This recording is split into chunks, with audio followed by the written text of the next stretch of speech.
Good morning students. Last class में हमने जो है एम्पिरिकल फॉर्मूला के बारे में पढ़ा था। एम्पिरिकल फॉर्मूले या मूलानुपाती सूत्र किसे कहते हैं उसके बारे में पढ़ा था और उससे रिलेटेड हमने एक न्यूमेरिकल या एक सवाल को जो है किया था। उसकी सहायता से आप मूलानुपाती सूत्र के द्वारा दिए गए सवालों को किस तरह से निकाल सकते हैं, किस तरह से उसका सूत्र बना सकते हैं, किस तरह से उसके फॉर्मूले को मेंशन कर सकते हैं, ये हम पढ़ चुके हैं। अब हम आज की क्लास में एम्पिरिकल फॉर्मूला निकालने के बाद मॉलिक्यूलर फॉर्मूला कैसे बनाते हैं, अगर वेपर डेंसिटी दे रखी हो तो जो है मॉलिक्यूलर फॉर्मूला कैसे बनाते हैं, मॉलिक्यूलर मास किस तरह से निकालते हैं, इसके बारे में पढ़ेंगे। ठीक है, इसके लिए ही हमको एक फिर न्यूमेरिकल करना होगा जिसमें हमको एम्पिरिकल फॉर्मूले के साथ साथ मॉलिक्यूलर मास और मॉलिक्यूलर जो है फॉर्मूला भी निकालना है। तो आप देखिए बोर्ड पर एक जो है न्यूमेरिकल नोट किया हुआ है, compound contain percentage composition of follows. क्या है, कार्बन 40%, हाइड्रोजन 6.6% और ऑक्सीजन जो है 52.8% है। अब इसके अकॉर्डिंग जो है हमको क्या निकालना है, determine its empirical formula. If vapour density of the compound is 30 then determine its molecular formula. अगर उसके जो है देखिए कि क्या है, एक यौगिक में कंटेंट जो दे रखे हैं, जो यौगिक हैं उनका प्रतिशत संगठन निम्न प्रकार से है। क्या है प्रतिशत संगठन, 40% कार्बन है, हाइड्रोजन 6.6% है, ऑक्सीजन जो है वो 52.8% है ना। इस उसका एम्पिरिकल फॉर्मूला या मूलानुपाती सूत्र हमको क्या करना है, ज्ञात करना है। यदि इफ वेपर डेंसिटी मतलब वाष्प घनत्व, वेपर डेंसिटी का मतलब है वाष्प घनत्व ऑफ द कंपाउंड, यदि यौगिक का वाष्प घनत्व 30 है then determine its molecular formula, तो उसका हमको मूलानुपाती सूत्र द्रव्यमान जो है वो निकालना है। मूलानुपाती सूत्र और जो है ये मूलानुपाती सूत्र और क्या निकालना है हमको, मूलानुपाती सूत्र के साथ साथ अणु सूत्र जो है जिसको मॉलिक्यूलर फॉर्मूला कहते हैं वो निकालना है। अब इसके लिए हम न्यूमेरिकल कैसे नोट करेंगे, इसको आप नोट करिए आगे। अब देखिए हमको क्या करना है, वही हम 5 कॉलम्स बनाएंगे। ठीक है, सबसे पहला कॉलम जिसको है हमारा एलिमेंट, जिसको हम कहेंगे तत्व, क्या कहेंगे तत्व। दूसरा जो है परसेंट अमाउंट, ठीक है, जिसको भी परसेंट अमाउंट जो है या प्रतिशत मात्रा कहेंगे। तीसरा एटॉमिक मास या परमाणु द्रव्यमान है ना, प्रतिशत मात्रा। फिर परमाणु द्रव्यमान,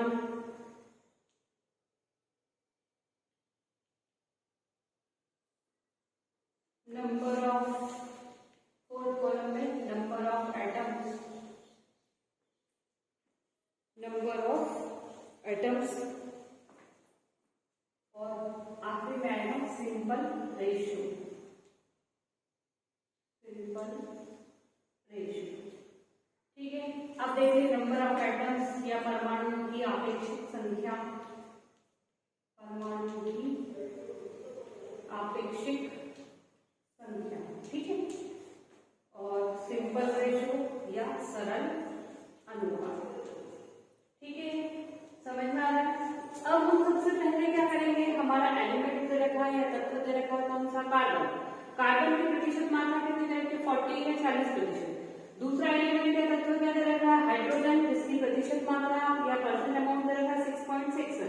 और तीसरा एलिमेंट है हमारा ऑक्सीजन, जिसकी वैल्यू दे रखी है 52.8% है, जिसका परसेंट अमाउंट या प्रतिशत मात्रा दे रखी है 52.8%। अब हमको तीनों को नोट करना है। तो सबसे फर्स्ट एलिमेंट है हमारा कार्बन, हमने इसका परसेंट अमाउंट लिखा 40। ठीक है, दूसरा एलिमेंट है हमारा हाइड्रोजन, इसका परसेंट अमाउंट लिखा हमने 6.6 और तीसरा जो है 6.6 और तीसरा एलिमेंट है हमारा ऑक्सीजन, जिसका परसेंट अमाउंट है 52.8। ठीक है, ये लिख लिया। अब मैंने कल आपको सिखाया था कि हम सबसे पहले क्या करते हैं, इसका परसेंट निकालते हैं कि ये 100% है या नहीं है। तो आप देख लीजिए कि इसका परसेंट निकालोगे तो कितना हो पूछ रहा है कि आपको 100% है कि नहीं है, तो अगर है तो ठीक है, अगर आप इसको जोड़ रहे हो तो ये कितना हो रहा है 6 और 8 14 हो रहा है, 14 का 4 आ रहा है, ठीक है 4 आ रहा है, फिर 1 कैरी आया तो 6 और 1 7, 7 और 2 9 हो रहा है, और 4 और 5 कितना हो रहा है 9, मतलब हमको 0.6% जो है वो क्या हो रहा है कम हो रहा है। तो हमारा जो न्यूमेरिकल है इसमें हम यहाँ पर कर देते हैं 40.6%, यहाँ पर भी आप कर लीजिए 40.6, तो आपका कंप्लीट हो जाएगा 100%। 6 और 6 12 है जो है 20 का 0 2 कैरी आया, 2 और 6 8 और 2 100, ये 10 0 हो गया, फिर 1 कैरी आया 1 4 और 1 5 और 5 10, ये हो गया आपका 100%।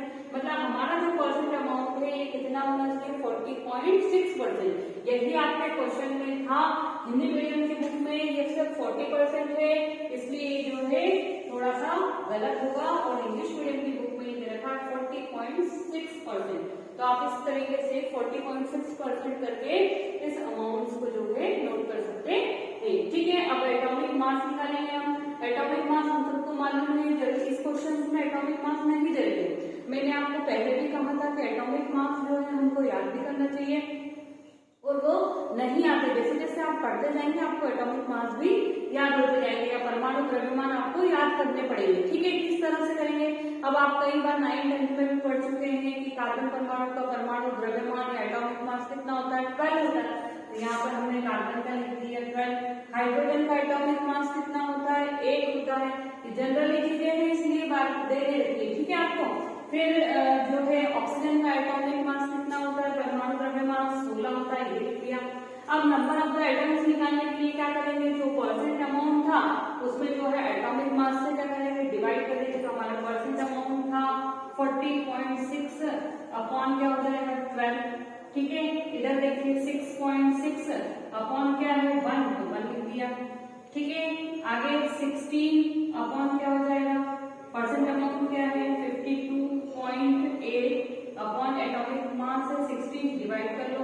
आप अगर इसको करके देखोगे तो टेबल के अकॉर्डिंग डिवाइड करके देखोगे तो 12 पड़ता है 3.33 के समथिंग कुछ आएगा आंसर।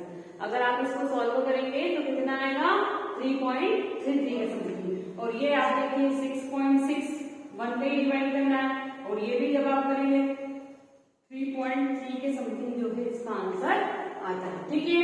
अब सिंपल रेशियो निकालने के लिए हम क्या करेंगे, जो इन तीनों में सबसे छोटी डिजिट होगी उसका सब में डिवाइड कर देंगे।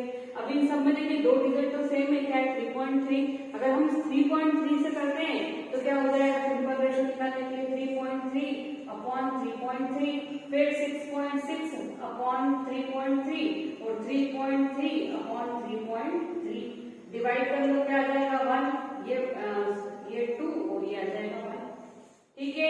आगे समझ में आपको किस तरह से करना है। अब हमको क्या निकालना है, अब हमको निकालना है एम्पिरिकल फॉर्मूला। क्या निकालना है एम्पिरिकल फॉर्मूला। अब एम्पिरिकल फॉर्मूला निकालने के लिए हम क्या करेंगे, देखिए एम्पिरिकल फॉर्मूला, ठीक है। क्या है सबसे पहला एलिमेंट हमारा कार्बन, हमने इसको कार्बन को लिख दिया। दूसरा क्या है हमारा, कार्बन की वैल्यू देखिए यहाँ पर कितनी आ रही है 1, तो हमने 1 लिख दिया। हाइड्रोजन, हाइड्रोजन की वैल्यू क्या आ रही है 2, तो हमने लिख दिया CH2। अब तीसरी वैल्यू क्या है O की वैल्यू क्या आ गई 1 आ गई, तो हमारा एम्पिरिकल फॉर्मूला क्या हो गया CH2O, ये हमारा एम्पिरिकल फॉर्मूला हो गया। अब इसी एम्पिरिकल फॉर्मूले का हमको एम्पिरिकल फॉर्मूला मास निकालना है।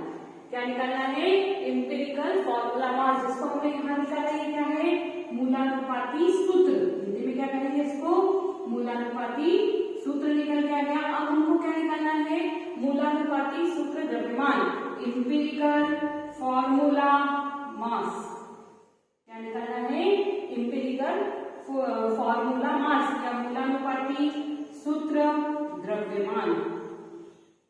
कैसे निकालेंगे मूलानुपाती सूत्र द्रव्यमान, ये जो हमारा फॉर्मूला बना है CH2O, इस CH2O का सबका एटॉमिक मास जो है हम लेकर क्या करेंगे जोड़ देंगे।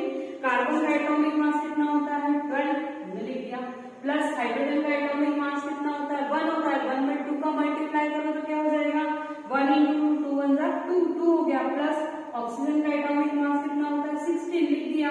सबको जोड़ दीजिए, कितना हो जाएगा 6 और 2 8 और 2 0 1 कह दिया, या 1 और जो है 1 और 2 और 3 कितना आ रहा है 30 आ रहा है। तो हमारा जो एम्पिरिकल फॉर्मूला मास आया वो कितना आ गया 30 आ गया या 30 आ गया। अब हमको ये पता होना चाहिए कि हमारा जो वेपर डेंसिटी दे रखा है वो भी कितना दे रखा है 30 दे रखा, और जो है एम्पिरिकल फॉर्मूला मास ये जो हमारा वाष्प घनत्व दे रखा है वो भी 30 दिया हुआ है, और मूलानुपाती सूत्र द्रव्यमान हमने जो निकाला वो भी कितना दे रखा है 30 ही दे रखा है। तो जरूरी नहीं है कि ये दोनों एक ही हो, इनकी वैल्यू जो है अलग अलग भी हो सकती है, इनके मान जो है अलग अलग भी हो सकते हैं। अब हमको क्या निकालना है, अब हमको निकालना है मॉलिक्यूलर मास। हमारे क्वेश्चन में क्या पूछा है मॉलिक्यूलर फार्मूला। मॉलिक्यूलर फार्मूले को निकालने के लिए हम क्या करेंगे, आपका ये जो न्यूमेरिकल है अब देखिए अब कहाँ हो जाएगा, हमको निकालना पड़ेगा। हमारा ये निकल के क्या आया है एम्पिरिकल फॉर्मूला मास निकल गया है। क्या निकाला है एम्पिरिकल फॉर्मूला मास। अब हम एम्पिरिकल फॉर्मूला मास के बारे में हम निकालेंगे मॉलिक्यूलर मास। मॉलिक्यूलर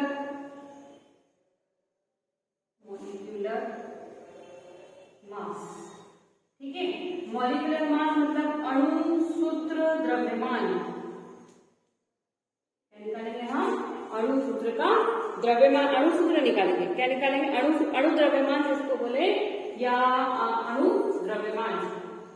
मॉलिक्यूल का मतलब अणु और मास मतलब द्रव्यमान, तो क्या निकालेंगे अणु द्रव्यमान, ठीक है। अब अणु द्रव्यमान निकालने के लिए फार्मूला क्या होता है मॉलिक्यूलर मास का, vapour density into 2, vapour density into 2। अब हमारा वेपर डेंसिटी कितना रहेगा 30, तो 30 इंटू 2 क्या हो जाएगा 60। ये हमारा वेपर डेंसिटी आ गया। मतलब अणु द्रव्यमान बराबरी पर होता है वाष्प घनत्व गुणित 2। ये वाष्प घनत्व है हमारा, ठीक है, वाष्प घनत्व गुणित 2, ये फॉर्मूला हमने लिख लिया। इसके अकॉर्डिंग हमने क्या निकाल लिया अणु द्रव्यमान निकाल लिया या मॉलिक्यूलर मास निकाल लिया। अब मॉलिक्यूलर मास जब हमने निकाल लिया तो हम क्या निकालेंगे n, मतलब जो हमारे नंबर्स हैं अणुओं के वो निकालेंगे हम n। तो n का फॉर्मूला होगा n इक्वल्स टू क्या हो जाएगा, जो हमारा क्या निकल के आया है मॉलिक्यूलर मास निकल के आया है, तो n का मान होता है n इक्वल्स टू होता है मॉलिक्यूलर मास अपॉन एम्पिरिकल जो है फॉर्मूला मास, है ना। n इक्वल्स टू क्या हो जाएगा मॉलिक्यूलर मास अपॉन एम्पिरिकल, ये निकाला था हमने फॉर्मूला मास। हिंदी में क्या बोलेंगे अणु द्रव्यमान, n बराबर पर क्या हो गया अणु द्रव्यमान बटे मूलानुपाती सूत्र द्रव्यमान, ठीक है। ये देख लीजिए। अब इस तरह से जब हमने निकाला मूलानुपाती सूत्र द्रव्यमान, तो मूलानुपाती सूत्र द्रव्यमान निकालने के लिए आगे देखिए क्या होगा कि अणु द्रव्यमान हमारा निकल कर आया था कितना 60, तो हमने लिख दिया 60 जिसको हम मॉलिक्यूलर मास कहते हैं, और एम्पिरिकल फॉर्मूला मास आया था हमारा 30, तो क्या हो जाएगा n इक्वल्स टू क्या 60 अपॉन 30 कितना रहेगा n इक्वल्स टू 2। क्या आ गया हमारा n इक्वल्स टू 2 आ गया।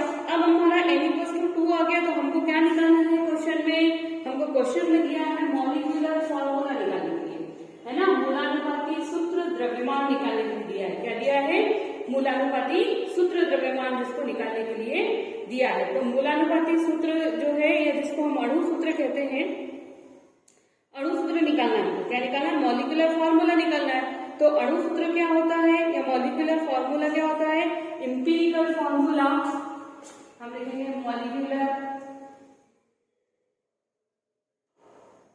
Formula equals to empirical formula into n। जो भी हमारा एम्पिरिकल फॉर्मूला होगा उसको क्या करेंगे n की वैल्यू से मल्टीप्लाई करेंगे। अब हमारा एम्पिरिकल फॉर्मूला देखिए ये निकल गया है CH2O। हिंदी में हम कहेंगे अणु सूत्र बराबरी पर किसके होगा, जो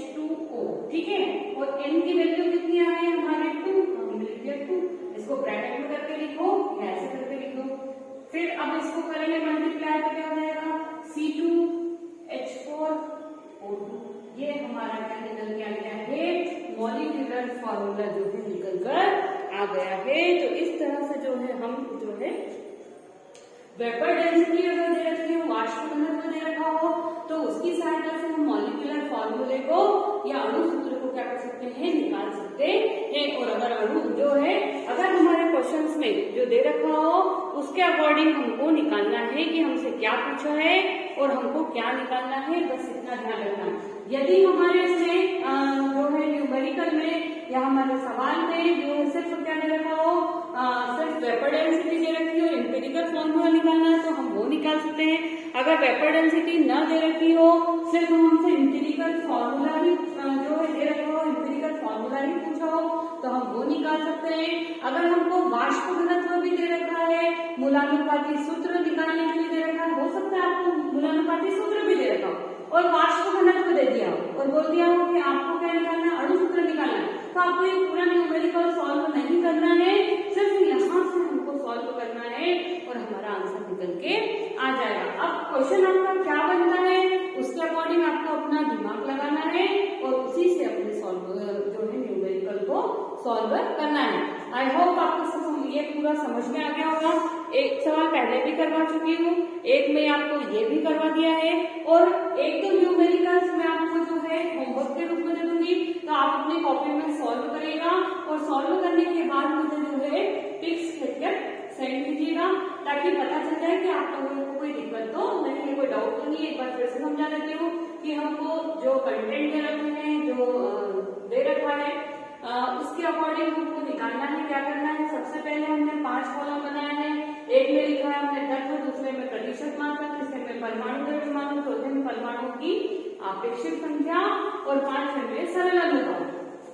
5 कॉलम्स में क्या क्या रखा है, फर्स्ट में एलिमेंट, सेकंड में परसेंट अमाउंट, थर्ड में एटॉमिक मास, फोर्थ कॉलम में नंबर ऑफ द एटम्स और फिफ्थ नंबर कॉलम्स में सिंपल रेशियो दे रखा है। ठीक है, सबके जो है हमको एलिमेंट्स जितने भी दे रखे हैं उनके परसेंट अमाउंट ऊपर दे रखे हैं। एलिमेंट्स के जरूरी नहीं है कि फॉर्मूले दिए हो, एलिमेंट्स के नाम भी दे सकते हैं, फॉर्मूले ही हमको लिखना है, वो हमने नोट कर लिए। ठीक है, अब परसेंट अमाउंट जो है वो हमारे क्वेश्चन में दे रखा होगा, वो हमने लिख लिया। और एटॉमिक मास अगर डिफरेंट होते हैं तो आपको जो है वो दे ही जाते हैं और कई बार नहीं भी देते। और अगर एटॉमिक मास सिंपल होते हैं जैसे कार्बन, हाइड्रोजन और ऑक्सीजन, तो वो एटॉमिक मास आपको पता होना चाहिए। कार्बन का 12 होता है, हाइड्रोजन का 1 होता है और ऑक्सीजन का 16 होता है। वो परसेंट अमाउंट यहाँ दे रखा है। नंबर ऑफ द एटम्स या परमाणु की आपेक्षिक संख्या निकालने के लिए हम क्या करेंगे, जो परसेंट अमाउंट होगा उसको किससे डिवाइड कर देंगे, एटॉमिक मास से डिवाइड कर देंगे। अगर आप इसको सॉल्व करें तो परसेंट अमाउंट को 40.6 और जो है हमारा एटॉमिक मास था 12, हमने उसको डिवाइड किया तो क्या देगा 3.33। 3.34 भी आ सकता है, 3.33 भी आ सकता है। आप उसको सॉल्व कर लेना। आगे पीछे की जो पॉइंट के बाद वाली चीज की वैल्यू नहीं है क्योंकि हम यहाँ पर सिंपल फॉर्मूला निकाल रहे हैं। ठीक है, तो इस तरह से हमने वैल्यू निकाली और सिंपल रेशियो निकालने के लिए क्या किया कि जो सबसे छोटी वैल्यू थी तीनों में, जरूरी नहीं है कि तीनों वैल्यू एक ही हो, या तो 2 है 3.3, 3.3 डबल आ गया तो जरूरी नहीं है। अगर यहाँ पर 1.2 होता तो हम 1.2 से ही डिवाइड करते, लेकिन वो है नहीं, 3.3 है, हमने उसको डिवाइड कर दिया। इस तरह से उसका सिंपल रेशियो निकल आया। अब सिंपल रेशियो जब निकल के आ गया तो हम एम्पिरिकल फॉर्मूला जो है वो एम्पिरिकल फॉर्मूला निकालेंगे। एम्पिरिकल फॉर्मूला कैसे निकालते हैं, जो तीनों हमारे एलिमेंट्स दे रखे हैं उनका जो सिंपल रेशियो आया है उसको हमको लिखना है। कार्बन की वैल्यू 1 है, 11 लिख दिया, हाइड्रोजन की वैल्यू 2 है, 2 लिख दिया और ऑक्सीजन की वैल्यू 1 नहीं है तो हमने क्या लिख दिया, वो लिख दिया। ठीक है, अब हमारा एम्पिरिकल फॉर्मूला है, मूलानुपाती सूत्र निकल कर आ गया। अब हमको मूलानुपाती सूत्र द्रव्यमान, एम्पिरिकल फॉर्मूला मास निकालना है। उसके लिए हमने क्या किया, जो मास निकालने के लिए हमने एम्पिरिकल फॉर्मूला मास निकालने के लिए हमने क्या किया कि जो उनका एटॉमिक मास था उसको सबको प्लस कर दिया। कार्बन का एटॉमिक मास 12, हाइड्रोजन का 1 होता है लेकिन 2 मॉलिक्यूल्स है, 2 एटम्स है, इसलिए 1 × 2 कर दिया तो +2। और ऑक्सीजन का एटॉमिक मास था 16, सबको जोड़ा तो कितना आ गया, 30 आ गया। अब उसके बाद में हमको क्या निकालना है, एन निकालना है। एन क्या है, नंबर ऑफ द मॉलिक्यूल्स है ना, अणुओं की संख्या जो है या मोलों की संख्या जो है हम निकालनी है। तो एन निकालना, तो एन निकालने के लिए फॉर्मूला क्या होता है, जो हमारा मॉलिक्यूल मास आया अपॉन एम्पिरिकल फॉर्मूला मास, मतलब अणु द्रव्यमान बटे मूलानुपाती सूत्र द्रव्यमान के द्वारा हम एन का मान निकाल सकते हैं।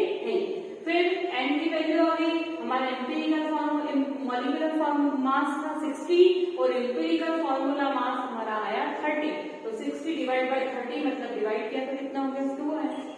अब मॉलिक्यूलर फॉर्मूला निकालने के लिए क्या करेंगे कि मॉलिक्यूलर फॉर्मूला निकालने के लिए हमारा फॉर्मूला होता है एम्पिरिकल फॉर्मूला इनटू n। इसको निकाला मतलब अणु सूत्र निकालने के लिए जो हमारा सूत्र होता है वो मूलानुपाती सूत्र गुणित n होता है। मूलानुपाती सूत्र एम्पिरिकल फॉर्मूला हमारा है CH2O। इस CH2O और n की वैल्यू आ गई हमारी 2, तो 2 का मल्टीप्लाई कर दो तो C2H4O वही हमारा फॉर्मूला निकलकर आ गया है मॉलिक्यूलर फॉर्मूला जो हमको क्वेश्चंस में निकालना था। इस तरह से आपको ये न्यूमेरिकल समझ में आ गया वो एम्पिरिकल फॉर्मूले का। आपको इससे रिलेटेड क्वेश्चंस जो है सॉल्व करना है और कम से कम अपनी कॉपी में 4 से 5 न्यूमेरिकल्स को नोट करना है ताकि आगे आपको कोई डाउट्स न रहे, ठीक है। और अगर आपको कोई डाउट्स है तो आप मुझसे क्लास टाइम में पूछ सकते हैं। एक बार आप खुद सॉल्व करके देखिए, आपको अच्छे से समझ में आ जाएगा। ये मत सोचिए कि हमारा जो है सब्जेक्ट बायो है या तो हमको करना नहीं है या मैथ्स है तो इससे कोई मतलब नहीं है। केमिस्ट्री में आपको दोनों चीजों को बेसिक्स लेके चलना पड़ेगा। ये न्यूमेरिकल्स आपको आते ही आते हैं एग्जाम में, ठीक है। Thank you.